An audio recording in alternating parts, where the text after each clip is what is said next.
Alors maintenant, nous allons un peu retracer l'histoire de ce bâtiment emblématique de notre commune qui fut, dès 1893, bien plus qu'un simple édifice administratif. Cette bâtisse, elle a plus de 100 ans, elle a 120 ans. Elle a traversé les époques et les générations. Elle abritait, puisqu'elle a été construite à l'aube du XXe siècle, elle abritait alors trois piliers essentiels de la République. L'école des garçons, l'école des filles, qui étaient séparées à l'époque, puisqu'il en était ainsi l'usage, et la mairie. 3 fonctions, 3 missions, mais un seul lieu, celui de l'apprentissage, de la citoyenneté et de la vie commune. Cette bâtisse a toujours été un lieu de vie, de savoir, et elle est le symbole de la démocratie locale. Alors, combien d'enfants ont franchi ces portes pour apprendre à lire, écrire, compter, mais aussi à penser, à s'exprimer, à devenir des citoyens éclairés? Combien de décisions municipales, de conseils municipaux, de mariages, de déclarations ont été actées ici, au cœur même de notre démocratie locale? Aujourd'hui, plus de 120 ans après, nous avons fait le choix, le conseil municipal, de restaurer, rénover et redonner vie à ce bâtiment, dans le respect de son histoire, mais tourné vers l'avenir. Nous avons voulu préserver son âme, ses pierres, sa mémoire, tout en y apportant les adaptations nécessaires pour en faire un bâtiment moderne, fonctionnel, accessible, au service de toutes et de tous.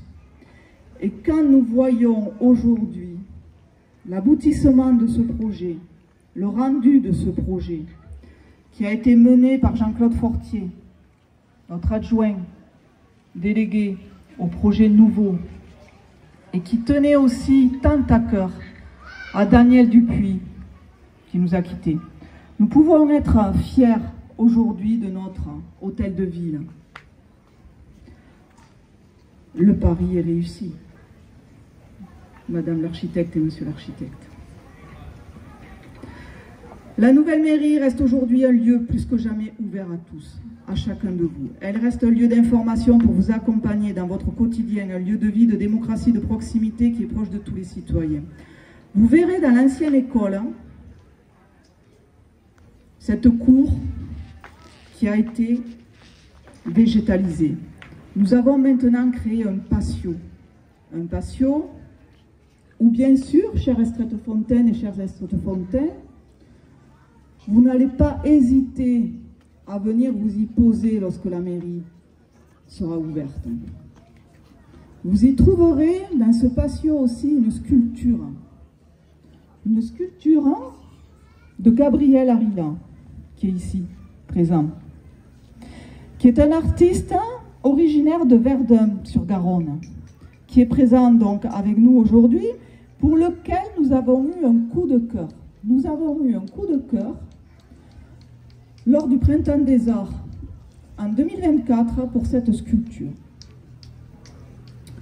Car elle symbolise le moment où une personne intervient pour éviter la chute, et elle s'intitule « Être là ». C'est une sculpture qui symbolise l'entraide. Et c'est une œuvre qui a toute sa place dans ce lieu emblématique, notre hôtel de ville. Vous pourrez la voir ensuite lorsque nous nous y rendrons. Donc ce bâtiment est et sera toujours le cœur battant de notre centre du village. Il entre dans une nouvelle ère, rénovée, repensée, respectée dans son histoire, mais tournée vers l'avenir. Il est le symbole, oui, le symbole de notre attachement au patrimoine, mais aussi de notre volonté de le faire vivre, évoluer et le transmettre aux générations futures. C'est un héritage que nous laisserons, qui est à la fois solide et vivant. Mais cette rénovation n'est pas seulement une question de préservation du patrimoine, elle marque aussi notre engagement dans notre commune vers un avenir plus durable. Un avenir plus durable puisque nous avons aussi fait des choix. Nous avons aussi fait des choix où nous avons donc intégré une boucle géothermique, puisque c'est un choix technologique novateur qui nous permet de chauffer et de refroidir la mairie de manière écologique et économique. Et cette boucle qui a déjà été inaugurée en présence de l'ADEME au mois de juin, puisqu'elle intègre aussi les deux bâtiments qui sont à proximité, l'école Jeanne Barré et les petites fontaines. Et aujourd'hui, la mairie a pu y être aussi reliée. Donc ce choix du conseil municipal de réduire notre consommation d'énergie, de diminuer notre empreinte carbone, c'est bien sûr un investissement pour l'avenir. Et c'est aussi pour une commune plus responsable et plus autonome énergétiquement, surtout que cela se caractérise aussi par une baisse financière. Et ce n'est pas du tout négligeable dans les temps que nous vivons. Alors je tiens à remercier chaleureusement, bien sûr, les architectes, tous les artisans, les entreprises qui ont su conjuguer respect du patrimoine et innovation, mais aussi les bâtiments de France qui ont su nous accompagner dans ce défi. Un grand merci aussi à monsieur Jean-Claude Fortier, qui est notre homme de l'ombre, et j'aimerais Jean-Claude, que tu sois à mes côtés. Tu n'as pas souhaité prendre la parole. Non, je suis trop timide. Tu es trop timide, mais tu es, comme je dis, l'homme de l'ombre qui a excellé dans toute la préparation de ce projet, dans tous les échanges que tu as pu avoir et dans tout le suivi de ce projet, avec aussi, bien sûr, notre directeur des services techniques, M. Note. Merci, un grand merci à vous.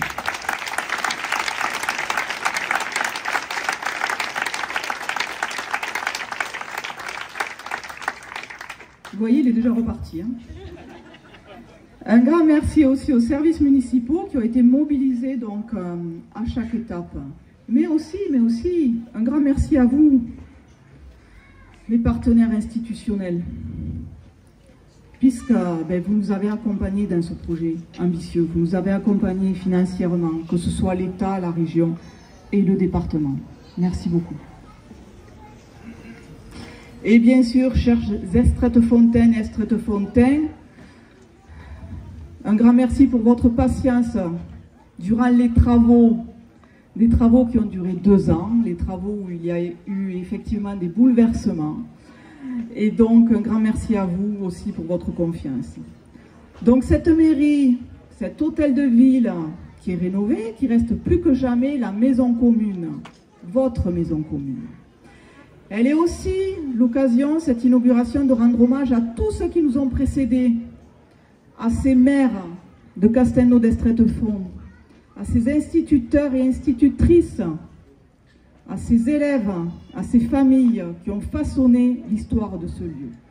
Donc en honorant son passé, nous affirmons aussi notre volonté de construire un avenir solidaire, durable et participatif, fidèle aux valeurs qui font l'identité de Castelnau d'Estrettes-Fonds. Aujourd'hui, bien plus qu'un bâtiment, bien plus que notre hôtel de ville, c'est une histoire et une mémoire d'un avenir commun. Alors, je crois que l'on peut dire « Vive notre belle maison commune ».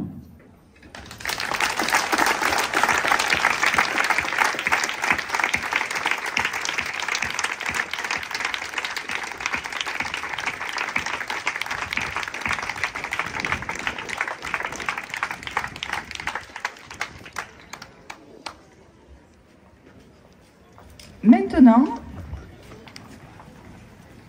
nous allons donc avoir l'inauguration, je dirais, officielle avec la découpe du ruban, avec le conseil municipal des enfants. Et puis ensuite, je vous inviterai à vous regrouper sur le parvis de la médiathèque, puisque vous allez pouvoir donc suivre des tableaux qui ont été donc préparés, des spectacles qui ont été préparés pour inaugurer donc ce nouvel hôtel de ville. Et je voudrais remercier pour cela les associations, les Petits Chaussons de Castelnau, Créadance, l'orchestre aussi symphonique de l'école de musique intercommunale du Frontonnet, qui vont jouer pour nous, les enfants de Dalalae et les bénévoles qui se sont beaucoup investis dans une performance collective autour du triptyque qui effectivement aujourd'hui nous porte, qui sont les valeurs de la République, liberté, égalité et fraternité.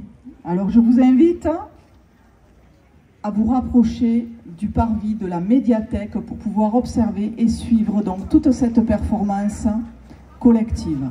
Je rappelle aussi que c'est le week-end des Journées du patrimoine. Les week-ends des Journées du patrimoine, avec beaucoup de choses qui sont organisées sur la commune, et notamment un défilé à 18 h de militaria, ici dans la rue donc, principale de la commune, avec donc l'association Vivre et Connaître Castelnau, qui propose aussi beaucoup de visites de nos monuments patrimoniaux.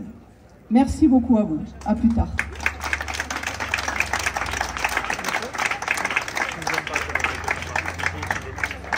Mets-toi où tu veux, c'est bon. Je suis comme ça.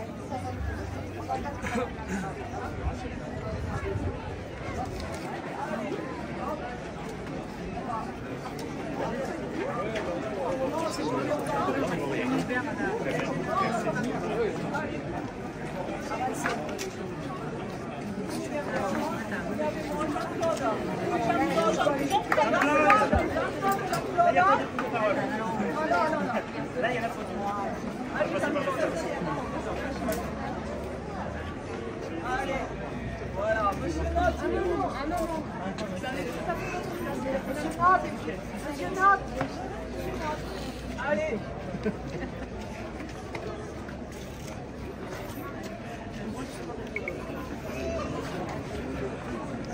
Les élus aussi, venez, les élus.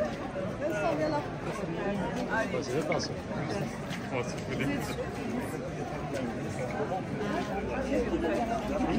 Je sais pas comment ça doit. Monsieur Barat. C'est solidaire. Monsieur Barat, Les architectes.